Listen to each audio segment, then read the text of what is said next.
Olá, somos Jainara Cardoso e Valdelize Bezerra, acadêmicas do curso de Pedagogia da Universidade Estadual do Maranhão. Neste vídeo, iremos apresentar e analisar uma importante fonte primária para os estudos da História da Educação no Maranhão, as cartas trocadas entre Elisabeto Barbosa de Carvalho e Fernando Barbosa de Carvalho, produzidas entre os anos de 1919 e 1920. Nosso objetivo é explicar o que são fontes primárias, apresentar essa documentação histórica e demonstrar como ela contribui para a compreensão da educação maranhense no início do século XX. Antes de analisarmos a fonte escolhida, é importante compreender o conceito de fonte primária. As fontes primárias são documentos originais produzidos no período histórico que está sendo estudado. Elas representam registros diretos dos acontecimentos e permitem que os pesquisadores tenham contato com informações produzidas por pessoas que viveram naquele contexto.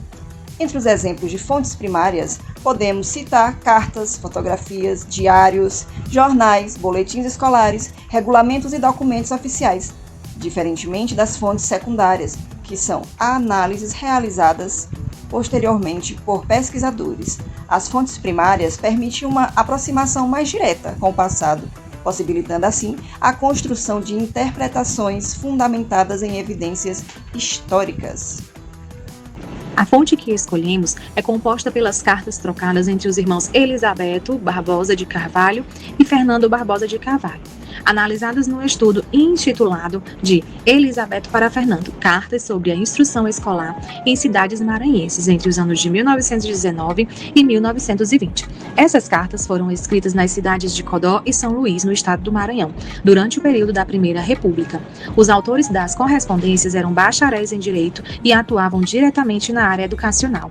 Ambos participaram da fundação e da direção do Externato Codoense, uma instituição particular voltada para a educação masculina na cidade de Codó.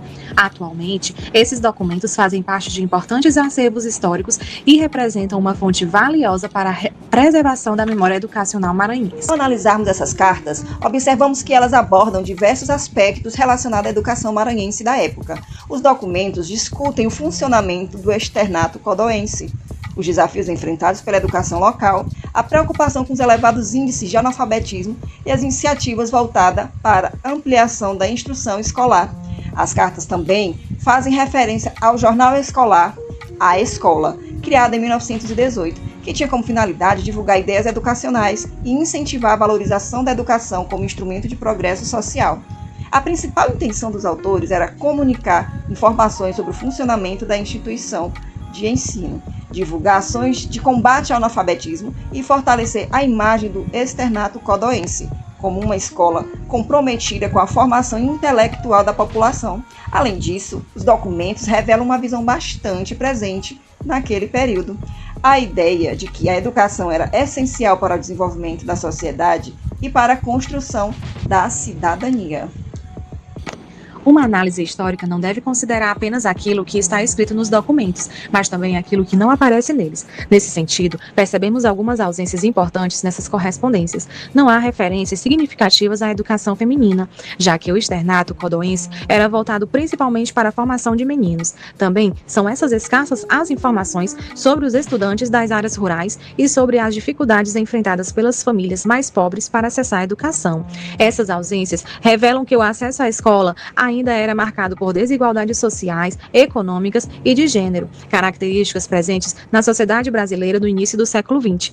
Além disso, a análise dessas cartas demonstra que a educação era compreendida como um instrumento de modernização social e construção da cidadania, embora ainda estivesse restrita a determinados grupos sociais. Diante do que foi apresentado, podemos concluir que as cartas trocadas entre Elisabeto e Fernando constituem uma importante fonte primária para os estudos da história da educação do Maranhão. Agradecemos a atenção de todos. Muito obrigada!